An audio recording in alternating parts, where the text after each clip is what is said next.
Hello everyone, this is Defense Politics Asia, and this is the not chill session of the conclusions. I'm pissed off because this is the second time I'm recording this, and yeah, the first time round somehow the mic is not working, and I totally did not check the mic, the number there. So I say that I'm not gonna do the recording again, but I decided to just do it. Maybe a simplified one. And basically the Russians 2 days ago have changed the whole formatting. Not changed, but they added more. Introduced a totally new way of reporting the war, and they have added more details, more story into the different front lines.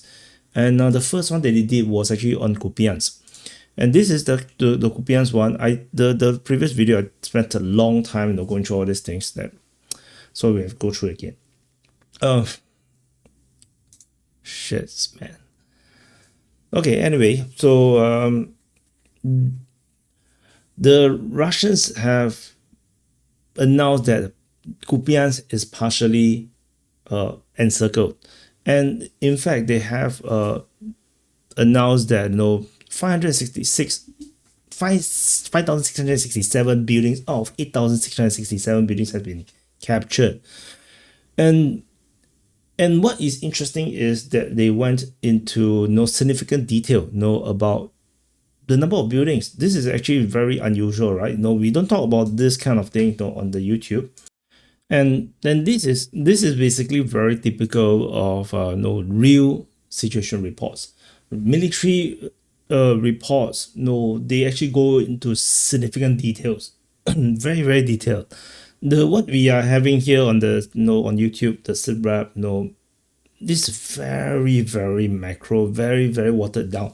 It's nothing close to what the real military intelligence reports or sitrep situation reports are, and and these numbers just clearly tells the story, right? How detailed they go, and this is also the reason why I never claim to be an expert in the Ukraine war or on all these reportings. As much as other people says that I'm very humbled by it, but no, I'm not. I used to be in the military. I work in the intel. I have colleagues that still is in the military right now. So I have my massive respect for these people who actually do this for a living. That they're really in intel. They're really in military. They do this kind of thing in severe details that I'm not covering. So they are the real experts. I'm not. So which is why I'm not going to just paste go in Chinese, paste go on my face. So which is why I find it a joke. When I saw people on YouTube or on Twitter claiming that they are some kind of expert in military affairs, yeah, most of them are not. They are not even close to be a real expert. Just saying. So anyway, they have claimed that they have taken the northern and western side of Kupyansk, and they say that they're taking it in a half ring. Although that means semi-encirclement, sounds a bit overselling. I think a quarter encircle makes sense. If you look at Kupyansk, like how is this semi or half circle? It's just not. So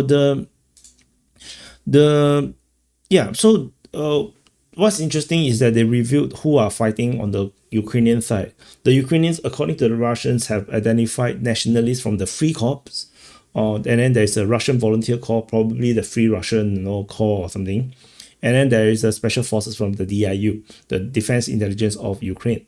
And this unit, the special forces from the DIU, they are the most powerful, most well-trained troops in Ukraine. They are the elites of the elites in Ukraine. And one of my contacts actually is fighting on the Ukrainian side in the DIU, one of the special forces inside it. And he haven't replied messages for some time now. So I would assume that he's now in ops. and he's probably deployed at Kupyansk. Maybe, I do not know. So I wish him well. I hope that he stays safe and able to be taken out of operation, or no, after they finish operations. No, sometimes finish operation doesn't mean they win. Sometimes it means that they retreat, they got redrawn out, and hopefully he stays safe, and we can stay in contact. But this just real. It's just a real war. And a lot of people watch this like a football match, but it is more. So according to the Russians, they also revealed further interesting information. Is that 700 people has been blocked accordingly, and 250 of them has been neutralized. So what it means is that 700 Ukrainian soldiers has been trapped in Kupyansk and encircled, and among them 250 of them has been taken out. So there is still around 450 soldiers, it seems, that is still being trapped in the Kupyansk. So on top of that, the Russians also claim that in the past month alone, the Ukrainian side have lost over 1,800 troops, 36 tanks and armored vehicles, 2 MLRS, and 137 field artillery or mortar. Which means this is a very huge battle. This is actually a very big battle for current modern day standards. And there is a lot of units, a lot of equipment being deployed on the Ukrainian side. So it looks like it is a super big battle. And however, if you have been following the SITREP or Frontline Changes report, it doesn't feel like it, right? It doesn't feel like a big battle because there's just so few reports, so few things that is being mentioned, and in the reporting. And even in my coverage, there's very little that seems to be happening in Kupyansk because it's only one word, Kupyansk. And however, this just puts some, gels us back to reality, what a real war is. What we see on the mapping, is not the same as the reality. In reality, certain places have intense battles, like Kupyansk case, but we don't see much of it.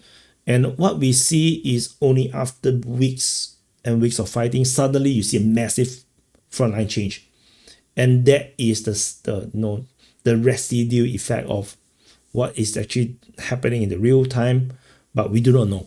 We just simply do not know. So what part of the things is to want you to kind of understand the reality, similar to the earlier situation when I mentioned about real experts, mentioned about what a real SITREP is.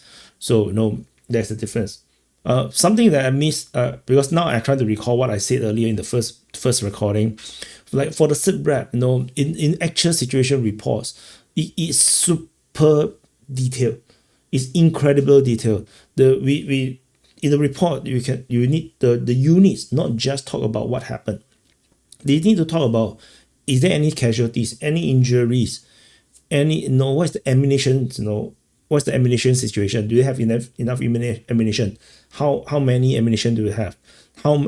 What's your food situation, your water situation? So then any additional things that you need, or any issue that you need to raise. The situation report is super detailed, and this is just coming out of just one unit, one squad, maybe at this specific building or trench. And then imagine there's hundreds of positions just in Kupyansk alone. Every one of them will have their own reports. And then, so you can imagine, and this is done daily, they probably need to report back daily. And these things ramps up very quickly. And you can imagine thousands of reports just on a single small front line. And this is not even including, reports about engagements, when they are attacked or during attack, emergency reports, intel reports, when they go out for scouting or using their drones. There is an immense amount of details and stuff that is involved on the tactical level, which you don't see. All we see is a very vague, watery macro reporting coming out from the defense ministry or some of the Telegram channels. It's not the reality. All we see is a very watered down reality. Real actual military intel, real actual military reporting is extremely boring, extremely detailed, and is insane because How do I know you're hungry? You must tell me you're hungry, right? By telling me that you don't have enough food. But you're one person. There's 1,000 troops, on the ground. So things can ramp up very insanely, which is why, it's extremely, extremely complicated. That's why I never call myself an expert, because I'm not. If I stay in the army further, if I didn't quit the army, then yeah, by now my rank will be military expert, and that is only expert in a single domain. It's not everything. So anyone that it's a joke. When I see people call themselves experts, like it's just like, never mind. So anyway, the Russians mentioned that they have recon troops, RT troops, assault troops, UAV, and electronic warfare group all working together in a single operation of surveillance and attack. So, and then they also mentioned about underground landing forces tactics, operating engineering, communications, and contribute to the success. This is also the first acknowledgement by the Russian side officially. Russian Defense Ministry officially, recognizing the reports from the Ukrainian side about the pipeline attacks. So it looks like underground operations, underground tactics is now pretty back into modern warfare, and this of course I mean that is a norm in Gaza, of course, but underground operations, engineering warfare has been always the norm long time ago. When they siege a castle or a fortification, they often encircle, and then they go into attrition war. And as the offensive force try to breach the castle, they would dig underground tunnels or trenches, to bring the troops near to the castle wall. So that is a norm. That's actually a standard affair for hundreds of years. So and then it kind of just ended by World War One. World War One was the last major war tactic where underground tunnels is a major military thing. Then after that, because of armored maneuver warfare, the entire thing got wasted. There's no more underground warfare. And now it seems like it's making a comeback, at least for the Ukraine war and probably for Gaza war. So yeah, so that's the thing. And they talk about how Kupyansk is an important city, and is a supply route for the entire of the Ukrainian group that is on the eastern bank of the Oskil River. So eastern bank. Yeah, so that's basically referring to Kupyansk front. And so they also highlighted about the advantage of Kupyansk as a defensive city, because it's like the Lord of the Rings city of Oglyas, something like that. I forgot the name, how to pronounce it. And where the river flows through in the middle of the city, and creating a very strong defense of this defensive formation of the city. And in fact, in the Lord of the Ring, that city, I think it's Oskleviev or something, I forgot how to pronounce it, was also a very powerful defensive city. So and it must be very gutted for the Russians that they lost the city of Kupyansk, because they did conquer it very quickly, and then because of the Balaklia offensive, the 2022 Balaklia offensive, the Russians do not have troops on the ground. They only have the Donbas militias, and they are unable to hold the line. The Ukrainians launched a massive offensive, captured most of Kharkiv, and then the Russians did not even defend Kupyansk. They basically just retreated. I was surprised when Kupyansk was not defended. They was basically lost without a fight. And I was very surprised, because Kupyansk is such a strategically important city. Defensively, it should be doable, but the Russians did not fight much, and the city just lost. And now you can see the Russians have to pay for their mistakes, their strategic mistakes, that underestimating the Ukrainians, not putting more troops into the operation, and they have to now pay for it with a lot of life, capturing all these grounds. Like most of this front line in this sector here, from all along the Oskil River, these were all under Russian control previously in 2022 when they first conquered it. And now they have to spend countless life, hours, resources just to retake what they have originally taken. So it is a great strategic success for the Ukrainians when they took back all of these areas here. And now, they are now talking up about Kupyansk, but once upon a time, yeah, they lost it without a fight. So it is what it is. So they also mention, they further mention how powerful it is, and the Ukrainians have established fire control over all the approaches to the city, and every building is a pillbox. Essentially, so the city is a fortress with reinforced concrete structures and minefields. So now this part, the last 3 paragraphs, is the interesting part. If you have watched the silent video, the silent film, this is where I started to draw stuff. So let's read what they say first. So gaining control of Kupyansk will facilitate the advance of offensive in the Kharkiv region in the direction of Izium and Shuguyev, which is also known as Shuguyev in Ukrainian. And they say that Kupyansk, once seized, opens a direct route to Volchansk and to link up with the Server group of forces. And they will also allow the Kupyansk to advance to the Sloviansk-Kramatorsk agglomeration.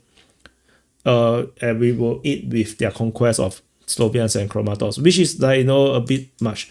So let's take a look at the mapping, so we know what they're talking about. So first, the more sensible one is Volchansk. So this is Kupyansk.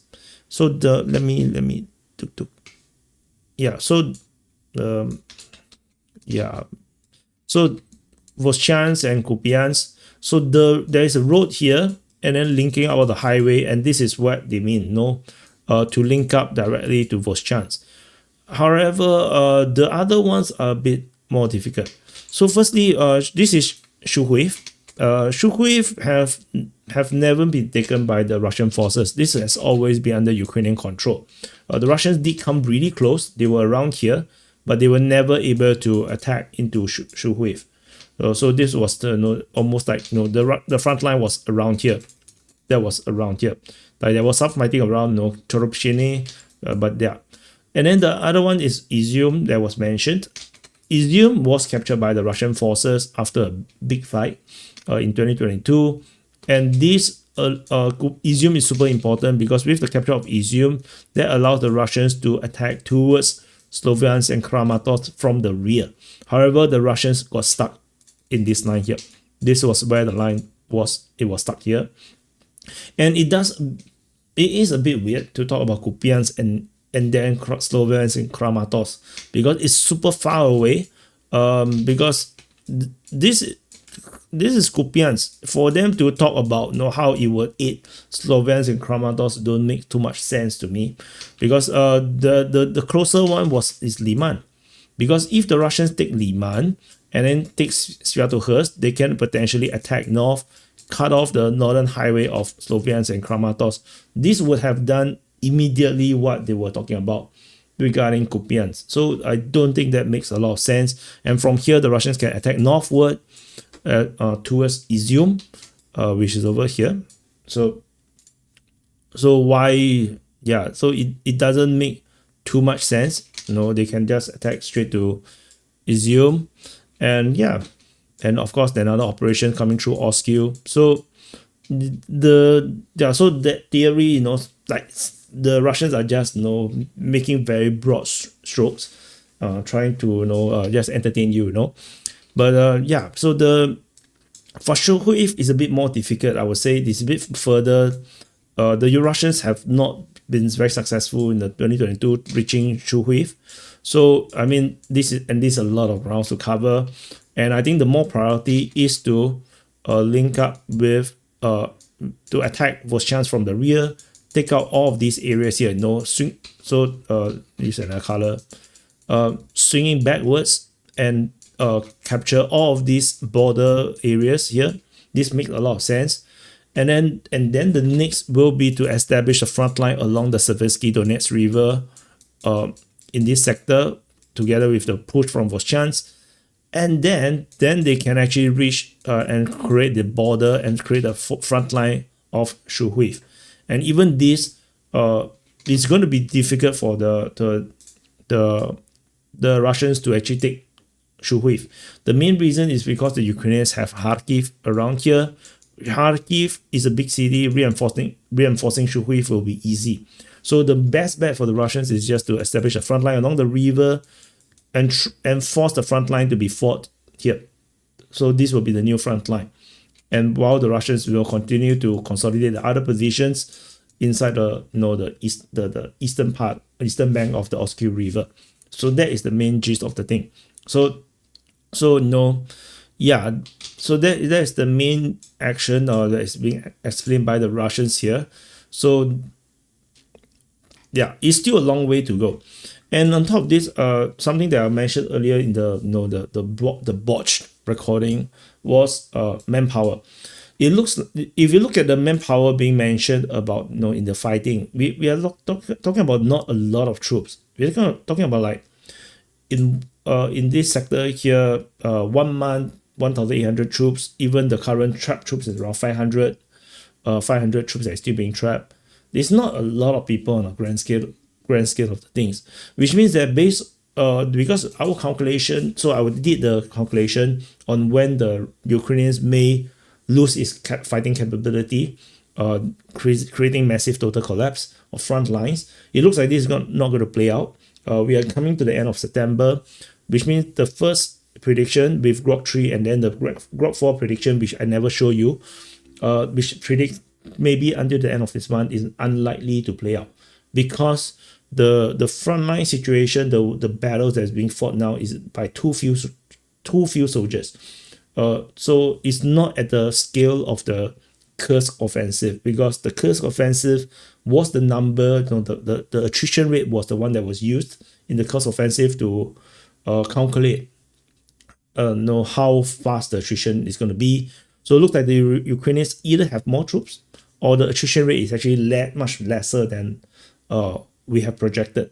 So by the look of it, it is possible that the Ukrainians will be able to fight on for another half a year, I would say easily, but based on my estimation. So this collapse doesn't look like it's going to happen yet. If the Russians are is getting stuck just because 500 troops is still being encircled, then I think the war is still going to be much longer. And yeah, and I will continue to monetize the war for as long as it goes. The sad truth, but the reality is what it is. So anyway, that's it. This is the conclusions. So this is the second recording. So I'm very tired. I'm actually not in the mind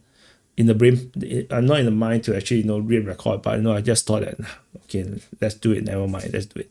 So happy birthday to you if your birthday today.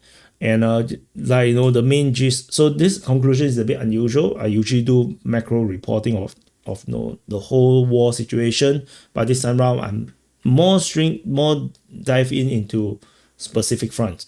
So let me know what you think in the comments. And so if then and the main gist is just to understand the reality is very different from the reporting. The reporting, I only report based on the information that we get, but the reality is that the war is intense. People are dying all the time, and don't celebrate people dying. So that's it. Thank you for watching. And sorry for the first video. There's no sound. I'm so gutted, and I'll see you guys in the next update.